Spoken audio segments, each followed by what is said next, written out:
Hi, I'm David with EV World News. We're talking about electric vehicles, green energy, and the stock markets. And I'm back today with our founder and chief editor, Bill Moore. How's it going today, Bill? And beginning novice mead maker. Let's add that to it now. There we go. Yeah. Well, I was at a workshop this weekend, which I wrote about. You can read the article because I kind of tracked my mileage going down and back and so on. But there was a gentleman there that is a nationally recognized judge in mead making competitions, who was sort of the instructor of the workshop. And I took my little tiny sample of my 1 month and 2 day old mead down to this workshop put on by the University of Nebraska. And I got, there's a scoring system that they use from 20 to 50. I think it's actually lower, but they generally don't go below 20. They don't want to discourage people if they score a 15 or something. I don't know. But anyway, so he was judging some different meads, and he put one on our table for our little group of 5 to evaluate, so we could learn how that happens. And he came back and sat down and ran the test and sniffed and tasted and so on, and he gave it a 30. Okay, so this was somebody that had been involved in mead making for a lot longer than I have. 1 month. And so he tasted mine. He gave it a 32. So that was fun. So that was my weekend. It was a lot of fun. Oh, and then I worked on scuffing up parts for the wings of a home built airplane. So not much. I think if I was the judge of that mead, I'd put on my LinkedIn that I'm a part-time judge. Part-time judge. Yeah, a part-time judge. That really throw people off, right? Yeah. Well, I don't think anybody does this as a profession. He's been making mead for some time, and he's won 3 national awards, and the highest he's ever scored was a 48 out of 50. So when I lived in Tennessee, I had a friend who was the youngest person ever to become a federal judge. And I used to ask him if he got to judge beauty contests or anything like that, because it'd just be kind of like off the wall. Right. Last week, I was told to call somebody and said, "Hey, this guy's a judge," and so I was, teasing him about it. But he goes, "Yeah, just care." I guess was it troubled times wants us to move on to EVs, we'll get on to EVs. We sometimes should call it the off-topic show. The off-topic, show. Well, I mean, it wasn't off-topic because I use it as an opportunity. I've had this Bolt now for 5-6 months or something, and I've never really driven it outside the city. And I use the regen braking, and so I get really good efficiency, 5.2 miles per kilowatt hour, which is really kind of extraordinary. Exactly. I mean, there have been some points briefly where I even got up in the 6, right? But generally it's in the 5.2.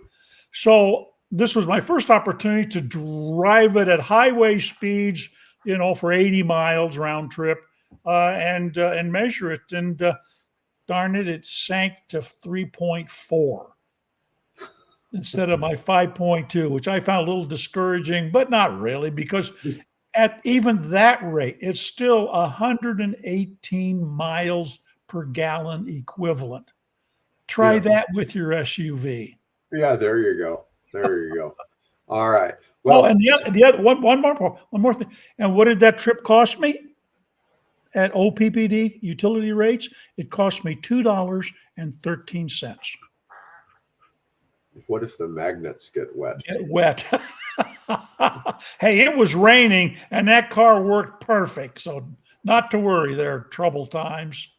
Yeah, I'm not sure what's supposed to happen if an EV gets wet. Nothing. What we do know, don't take your EV out into salt water.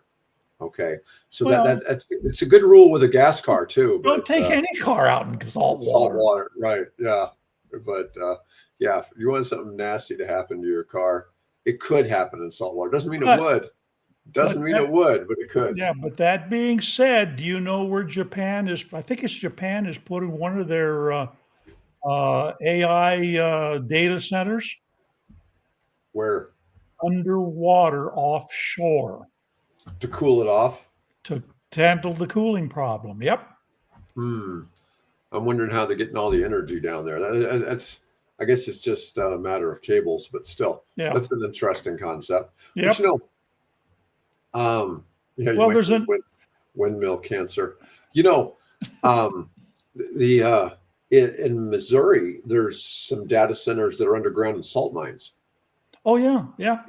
For that cooling, but it still keeps those caves pretty damn warm because it's supposed to be 52 down there, and I data imagine. centers pump out the heat. That's for sure. Yep. Yeah, you don't want to get windmill cancer. That's Yeah. for sure. All right.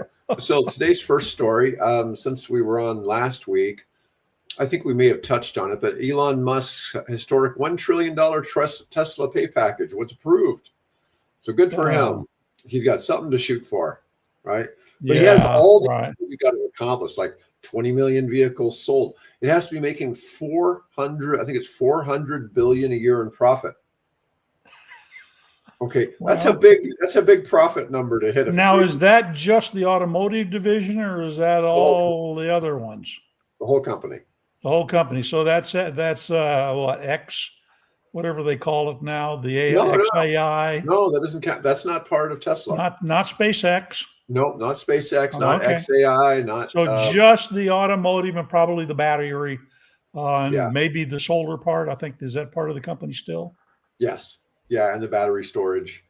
Well, I can see the battery storage doing, making a more significant contribution, because you don't have a lot of other automotive makers involved in the battery storage business, or solar, or robots, or solar, or robots. Although Chinese are coming on strong there, apparently. Mm-hmm. Yeah. Data centers are going to make electricity skyrocket. So we just had the elections in Virginia. So Virginia reelects their whole House of Delegates every single year. And this year, energy was a big topic. Yep. And it was 51 Democrats, 49 Republicans. And the Democrats now have 60 seats. So they gained 9 seats, and the governorship, and the lieutenant governor, and the state attorney general. Yep. But a lot of that was all based on energy. And a lot of people in Virginia really feel that the cuts to solar at the federal government level have hurt, even though those local delegates had nothing to do with it. It still affected their chances to be in election. This election in Virginia was considered to be an energy election, because 15% of the world's data centers are in Virginia specifically. Wow. Yeah, well, you got DC, and you got the Navy base down in Norfolk, and but you've got all kinds of first companies really on the internet. Had a lot of their headquarters there, like I was mentioning, AOL, and so that's a big difference. But anyways, back to Tesla. He has so it had 75% support. 75% of shareholders voted for it. But and it says like it could make Musk the world's first trillionaire if performance targets are met. But he has to 6x the revenue. I don't know how big the 400 billion was in terms of increasing their profit, but some of the numbers are just fantastical as to what. Yeah. So what are the odds that he'll make that and he'll be the first trillionaire? I don't know. Whether they do that or not, he'll probably be the first trillionaire anyways. You want him or Larry Ellison. Yeah. Or Oracle. Yeah. Yeah. And so something related to AI. Larry is big in computer software, and then cloud storage, and cloud storage has turned into AI storage, right? And it just keeps getting bigger. So you just you don't know for sure, but one of them, or maybe Sam Altman, OpenAI is certainly worth a lot of money. I don't know what percentage of OpenAI Sam Altman owns, but they'll probably be a $1 trillion company soon. Yeah. Did you see, by the way, did you see that he wants his money refunded that he put down for the second generation Roadster? Yes, yes. I And think then, that and, was and and then do you know who approached him and said, "Hey, why don't you buy our Roadster?" You remember our friends at Longbow? oh, did they? Yes. Oh, that's funny. I wonder if he did. I haven't heard. I don't know. I haven't seen anything on it. I've noticed that our videos about Longbow have been getting more views recently. Good, good. So, Well, there so that's what, maybe that triggered that. absolutely, yeah. Yeah. So, because I thought that was kind of interesting. It's like, why are people watching these? Yeah. It's kind of, Well, it's just kind of because random. Longbow reached out to him and said, "Here, we'll sell you one of our cars." So, Yeah. They were, good guys. And of course, they were with Tesla, but that is kind of funny. I mean, it's a good little marketing play for them if you can get tied into Sam Altman. yeah, absolutely. Um, all right. So Rivian. Rivian stock surges 25% on strong Q3 results. We're showing them at $17 in the scrolling chat thing Oh, just widget. oh, Yeah. yeah. And Yes. yeah. And My the question paltry is, $300 worth of shares is growing. yep, there you go. Is a rally to $30 possible? Well, I'm sure it will. I'm sure it I will. hope so. That'll be great. Um, Rivian's That will quarter triple that will triple my original investment if it does. you Rivian's Q3 revenue jumped 78% year over year to 1.56 billion, exceeding expectations. They achieved gross profit, not net profit, gross profit, just meaning the profit for overall from the units, not taking the company overhead into factor, Right. was $24 million. Okay, which that's still something, right? That certainly doesn't cover their company overhead. Oh no, But no. Forbes Go ahead. Forbes analysis suggests stock could reach $30, 2 times current levels, if the company successfully launches its mass market R2 SUV in 2026 at approximately 45 grand, with potential revenues reaching about 13 billion by 2028. Yeah. And part of that is, can they actually launch that car at $45,000? Right. Right. Okay, that's the kicker, because like we really thought the Volvo EX30 was going to hit the US at what, 35,000, and it ended up being a $45,000 SUV. No. Yeah, it's to be seen, of course. I mean, I hope so. That I like that. It looks like the R2. What? Yeah, R2. Actually better than the original ones. So Hmm. we shall see. I mean, the R1 really looks, you look at it, you think, is that a Range Rover? Hmm.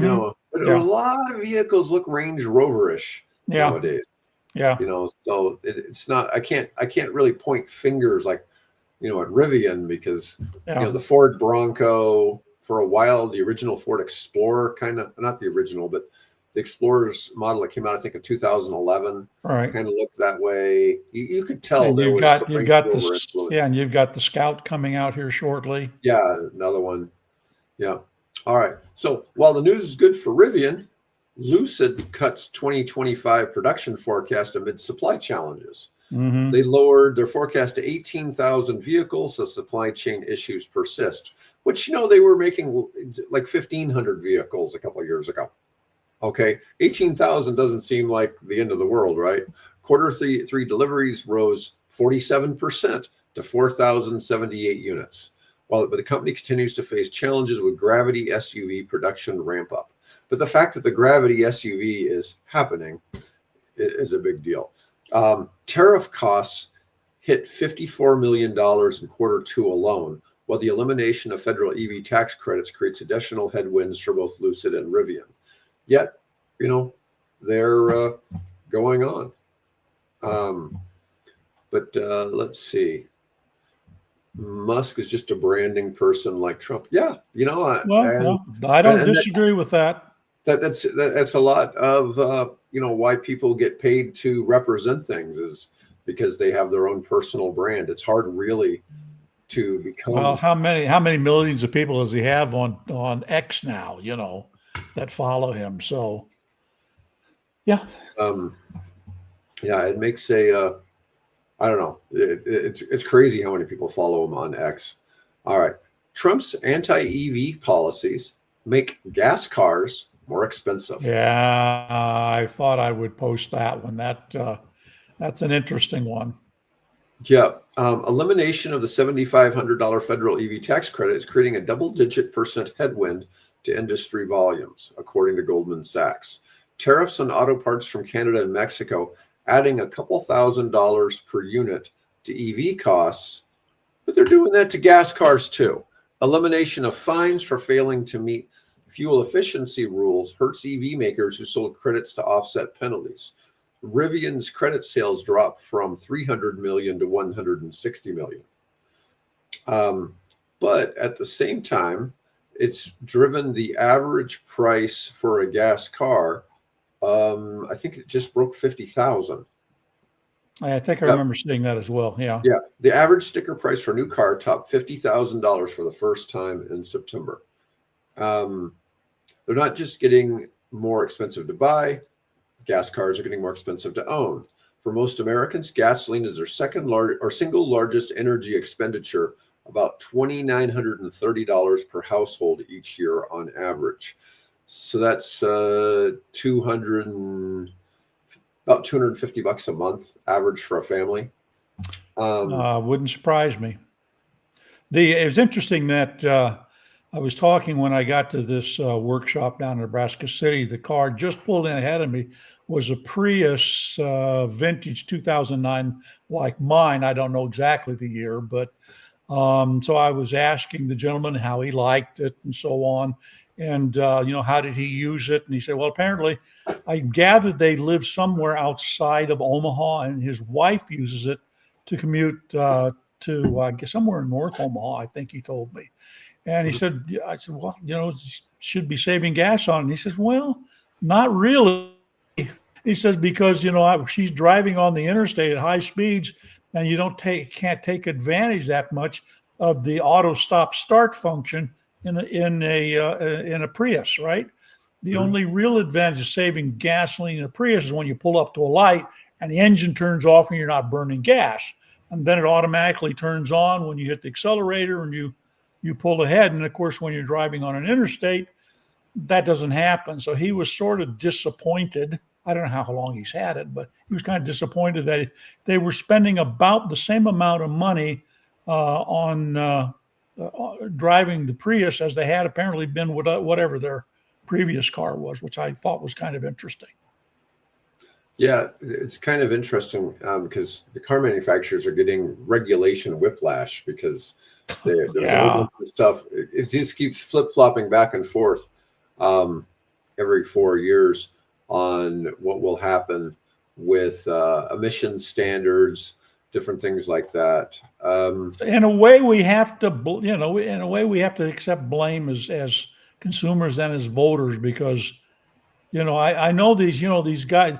If you look at Japan, you look at China, whatever, they have these long-range strategic plans that they can carry out and get government, support behind them. Where here, one administration says, "Yep, we're going to." I mean, I came into this when Bill Clinton was president, okay, and he was all for the program he launched to try to compete was the new generation vehicle, the NGV or whatever it was called program. And so the car makers got behind that. And then George Bush Jr. came in and no, we're not going to do that anymore. We're going to get rid of all that. We're going to focus on hydrogen. Well, now the guy's got to start looking at hydrogen. And then that was okay for, until Obama came in and now we're back to EVs and we're going to encourage that and fund that. It's just, wow. I would hate to be in the shoes of Mary Barra and then the rest of the gang in the auto industry. They're trying to keep track of all that. How do you plan? Because it takes 5 to 7 years to bring out a new car model. By the time you do all of the design and verification and manufacture, setting that all up, and then you got every 4 years, there's like you say, whiplash. Yeah. Well, I remember a few years ago, there was a Congress session, and this may have been like during Obama's second term. People called it the Do Nothing Congress because they weren't passing any bills, and it was kind of funny because I'm like, well, what do you want? You want more laws? I'm just like, how many more laws do we need, right?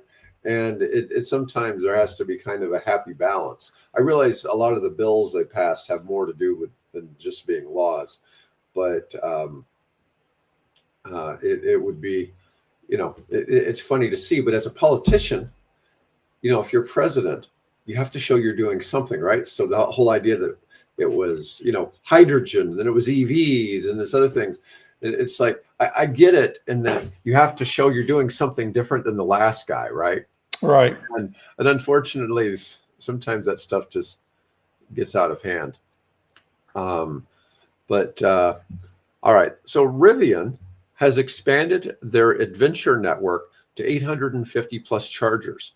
Apparently, in the last quarter, something like 40% of all people that use the Rivian network were not using Rivian vehicles. So they're getting significant use from other brands on their charging network. Well, that's a good thing. Good for them. Yes. Well, that's what we want, right? We want to. That's really what. Yeah. Companies sharing their charger network, and they don't have any near us. No, they're generally out west. Like I said, I'm intrigued by the Southwest and the potteries and the various cultures, native cultures that inhabited that area, and how they did what they did is just amazing. So yeah, if I were doing that and I were Rivian, I'd probably want to start in some. And if you look at where the national parks, most of the national parks are visited, it's either West Coast or East Coast. There's not a lot of heavy traffic, the public citizenry visiting national parks in the center of the country. You can see that from that map. Right. It's all West Coast and East Coast.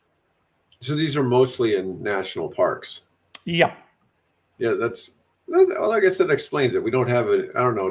We probably have a national park somewhere in Nebraska. I just never. I think we only have a national forest, or we also have the national grassland up around Shadron, but we don't have any officially designated national parks like, Yosemite and Grand Canyon and those types of things. Because we don't have those kind of, we have interesting stuff here. The Ashfall State Park and the other prehistoric sites out in western Nebraska. What is that one? I can't think of it just right at the moment. But we've got some really interesting stuff here. It's just they're state parks and they're not on the same level as you would find with. I think the closest one possibly is up in North Dakota. The National Badlands or something like that. Let me see. And that's down in Arizona. Yeah, Saguaro, yeah. So Rivian has both the CCS1 and NACS connectors on their chargers now. Oh, good for them. Of course, again, they don't have, 850 is still a significant number, but it's not like how many thousands does Tesla have? They don't have to change theirs. Oh, okay. Hold on. So they started doing this in July. They only 2% currently have the NACS on them so far. Okay. But they are adding it to them. So we'll roll out across the network. So network is in the best position to seamlessly support all types of electric vehicles. They don't have CHAdeMO. Well, why don't they have CHAdeMO? Because it's just the one car, right? Because it's just the one car, and I don't know. Is the CHAdeMO still on the new Leaf? No, I think they've switched to NACS as well. Yeah. Yeah, I mean, it's just been Nissan on the I Chatamo. mean, the Chatamo was a good idea. That was fast charging. It's just it never caught on here. All right, Bill, I saw you brought up another article about the EV1. So, This is a great video.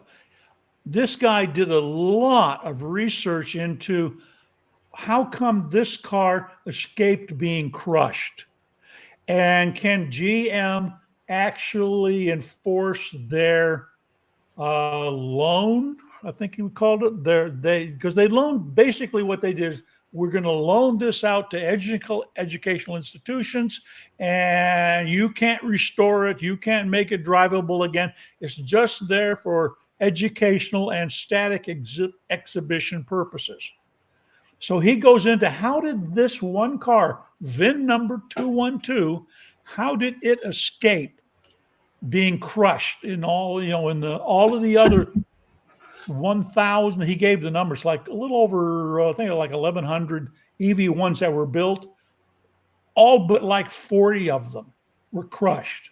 How did this one end up avoiding the crusher? It's a fascinating, he really did an interesting research on this to explain all the legal things in and out of how this car, probably GM does not have any legs to stand on to claim this car.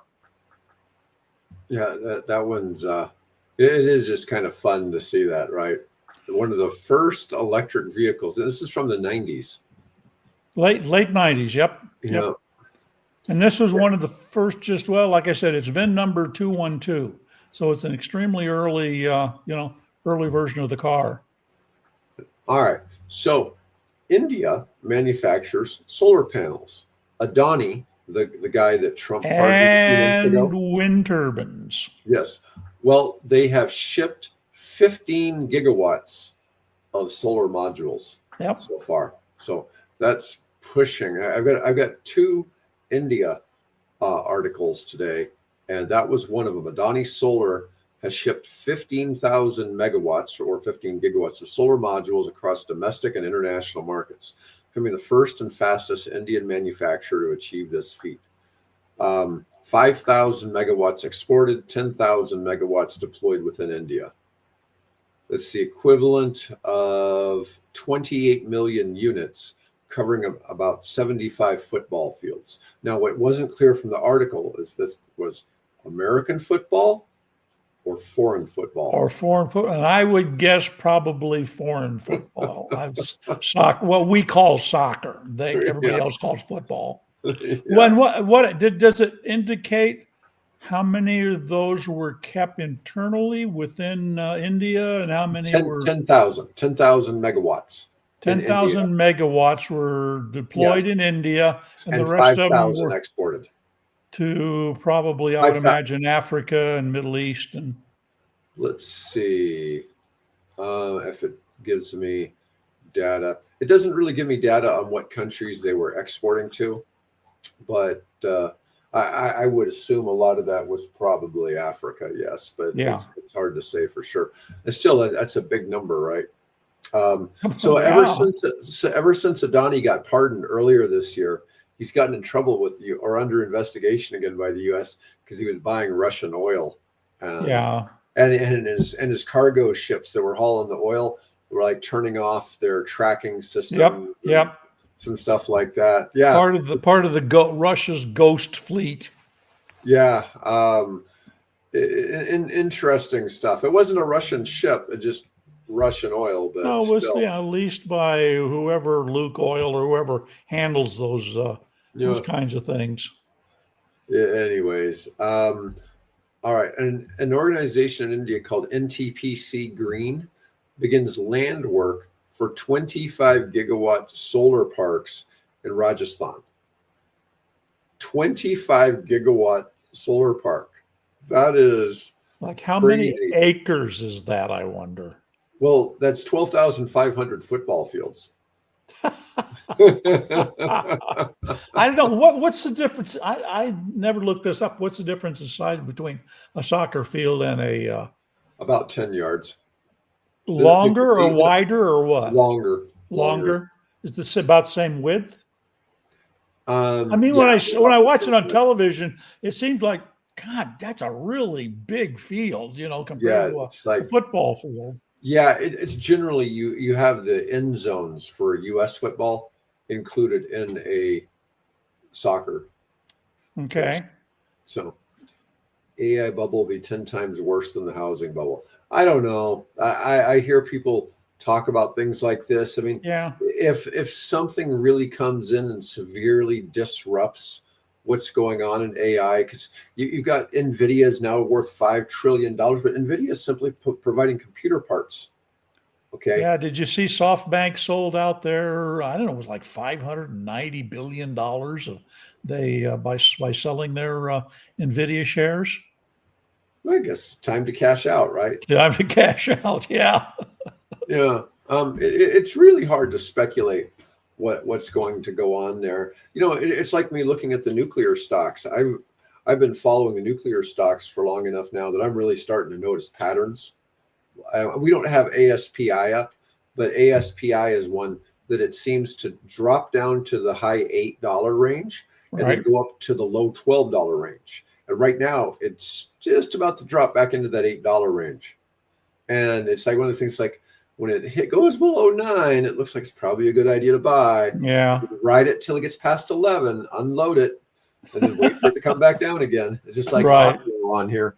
I'm thinking Oklo drops below $90 in the next week, and then it's time to buy it again. Yeah. And watch it right up to $200 and then sell it. So you're saying I should take my profits out of Rivian and wait for them to go back down to $10?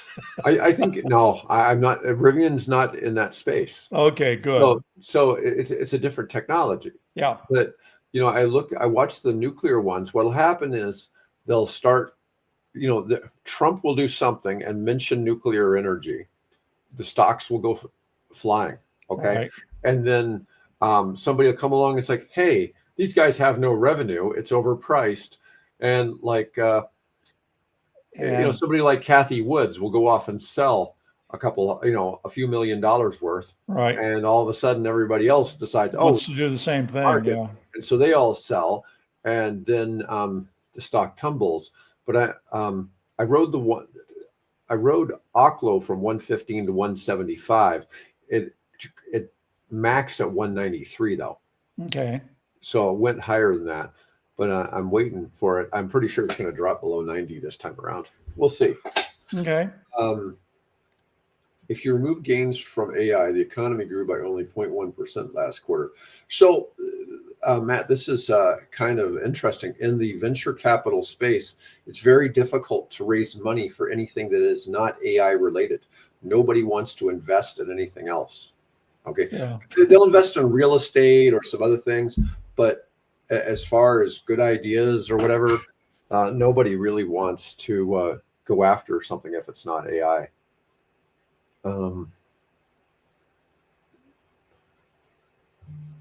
Overvalued companies are 35% of the S&P.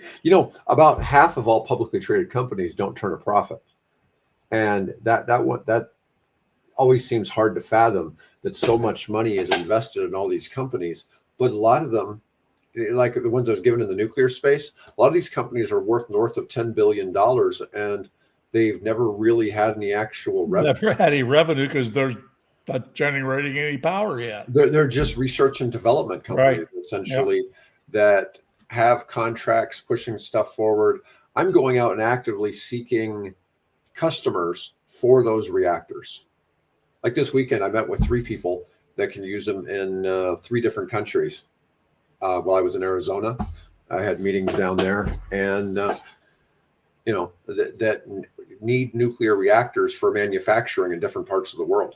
Yeah, but I should add that I just posted a story over the weekend where, and I don't remember who, it's Forbes or Fortune or somebody, Wired, someone pointed out that we still haven't solved the age-old problem of what do we do with the waste. I've got that handled. I've got a technology that's going to get rid of 99% of nuclear waste. You personally? No. My company, we're going to invest heavily in this technology. Okay. Okay? Good. It'll What take. how do you detoxify it, or do you just So simply here's what it's doing. recycle? So what it's doing is it's allowing in the specific technology, it's taking the uranium and burning it for 25 years versus 6. Okay, which is part of it. That's a real simplified explanation. Okay. But it's taking the half-life of the uranium from 10,000 years to 150. Oh, okay. So you're using more of the radioactivity Yes, than we're currently able by to do. far more Oh, effective. interesting. But right now in France, they're able to take. ASPI dropped to $8.68. It's on our thing, so it's actually Oh, okay. that's a reasonable number to enter that stock at. Okay. I'm not giving You you want advice. you want to Just give saying. a call to your broker, or? Yeah, I will after this. I can just go on Thinkorswim. Okay. Anyways, but the United States requires all nuclear waste to be stored on site beside the nuclear reactors. Right. So every nuclear power plant in the United States has a nuclear waste pit where they store their nuclear waste. That Okay? direction from where I live right now. Yeah, there you go. In France, they recycle and can use up about 75% of that nuclear waste and reuse it. Okay. The United States doesn't do this yet. ASPI that I'm pointing on here, they're Right. one of the companies that they buy spent nuclear fuel, reprocess it, and resell it. And they're making the new generation of TRISO nuclear fuel that 4th generation reactors are going to require. Okay. So that's Where are they doing this? South Africa. Oh, okay. They're on the New York Stock Exchange, but they're a South African company. Technically, or by way of myth, their very first nuclear reactor reactions took place in South Africa some hundreds of millions of years ago. Did you ever look at that? I've seen some things where it looks like nuclear reactions happened in some maybe places. some type of natural. I mean, obviously, I don't know. Maybe there was an advanced civilization here 100 million years ago. Who knows? But yeah. So that seems appropriate that you do it down there.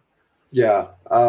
And Matt, I do stuff I'm starting to do stuff more in the, not just nuclear, but in the power space. Right. I'm doing some things with other types of energy too. I'm looking at working on municipal solid waste and some other things to provide power to customers before we're able to provide them nuclear energy. Right. So have you seen my story on combining vertical solar and bees? No, and bees. No, I wasn't expecting bees on my big. You weren't expecting. Now we know that agrivoltaics is basically what you have solar panels and you grow in grass under it or whatever, and you have sheep or goats, and in some cases even cattle that are grazing that ground, and you're also generating power and so on. So as a result of not only was I measuring the energy usage of my bolt, I came up with an idea. Why don't we take and combine vertical solar and its advantages and honeybees, right? Instead of sheep, you have a whole field of wildflowers and you have bees. Then the flowers are planted so that there's always something for the bees to pollinate. And so you take that energy, or you take the honey, and then you take half of that and you can sell it retail, for $4, $5, $6, $7, probably close to $7 or $8 a pound, because it's all organic in that sense. But then you take the other half of the output of this, and this is just an acre area, okay? And you take that single acre area and you take half of that honey and you convert it into mead, right? And you sell the power with a power purchase agreement for 20 years to like OPPD, for example, and it will generate 605 gigawatts. I forget now if it's in my LinkedIn article, but you're generating a lot of energy. And because the panels are vertical, they generate more stable power year round than the traditional, sloped panels at, latitude plus 15 degrees. And yeah, there we go. We can call it electric honey. Okay. And when you combine the power and you combine the honey, either sold retail or converted over into mead, which is I'm involved in and learning a lot about, that 1 acre, if I were to plant that in typical row crops, corn or soybeans, I would lose money. Mm-hmm. But if I plant it the way I've been describing here, that 1 acre will generate as much as $345,000 over that 20-year period of time. Wow. 1 acre. Yeah, guess what business I'm going in? No. There you go. Yeah, but don't you think it would make the honeybees ornery? We'll have some ornery bees. Ornery or honorary? Ornery. They're angry. Make them angry. Oh, the Africanized angry bees. No, we're not saying to make them Africanized. I'm just saying it'll make them angry. Oh, some angry bees. No, you want it. Well, if you give them, plenty of wild clover and, different black-eyed Susans and all the different kinds of wildflowers that were native to Nebraska. Okay, that's what we're talking about. Native to Nebraska. With that you can generate. Like I said, you can generate.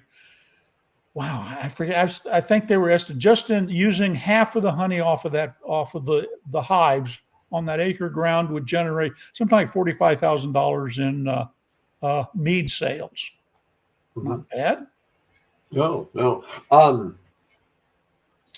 What was I going to say? I was going to respond to what Matt was saying. So one of the big things you're seeing, when you're talking about the grid not equipped to handle the AI, is so many of these data centers are now having dedicated power. And this is kind of what I'm dealing with in the nuclear space too.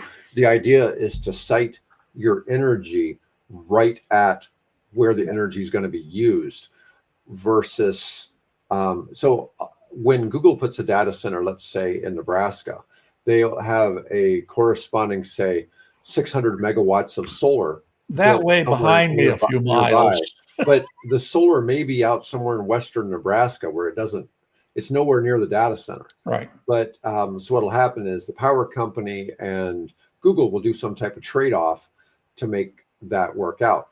But right now in the whole world, all gas turbines for LNG energy production are sold out till 2029. People are actually occasionally selling their position in line with the manufacturer. Yeah. Burners that normally go for 25 million a piece are selling for upwards of 65-70 million dollars each on a flip right now. Okay, so there's massive money being on it. The XAI data center in Memphis has 14 of those gas turbines in downtown Memphis. And the neighbors are not happy. No, they're not. I'm not familiar with FLNG, but I'm sure it's a natural gas, the name like that. Probably Florida natural gas. Yeah. Well, I was thinking, FLNG, LNG, so it's probably effing LNG. No. But, like FUV, the effing utility vehicle company, they went out of business. That they went out of business quietly, though. Nobody really complained. Nobody noticed, nobody noticed they went out of business. So what's happening is I'm looking at how ways to provide power to specific customers, not the power companies, but the specific customers, as opposed to selling into the grid. So more microgrid type of arrangement. Yeah, off-grid, microgrid, and then our excess we might sell to the grid. But yeah, so that's what's kind of happening is, as opposed to the data centers, they're trying to get all of these nuclear facilities reopened to ship power to their data centers. But in reality, they want to have their own power that's dedicated to them. Anyways, Bill, that's all I've got for today. Okay, so let me just add one more thing Okay. before we ring off here. I had the opportunity last week to interview a gentleman called Eric Moyer. You can read that. That was an interesting thing. We took him over to the local park here. I sat him down. Beautiful fall leaves, gorgeous day. Had him, made video, and then discovered after he drove off that I never got a piece of the audio. Great video, but no audio because the new wireless microphones that I had purchased specifically for this event, I forgot to turn on. Oh, well, you know. But anyway, you can read the results of the interview on the website. So he's forgiven me. No. He's running. Yeah, I should mention. I interviewed him because he's running for Congress for the 1st Congressional District in Nebraska, which I hope he wins. But Nebraska's pretty strongly red state. But what's interesting about it is he drives a 2025 Jeep Wagoneer S, which is Jeep's very first all-electric SUV. Oh, and the reason he bought it, it's his wife's car.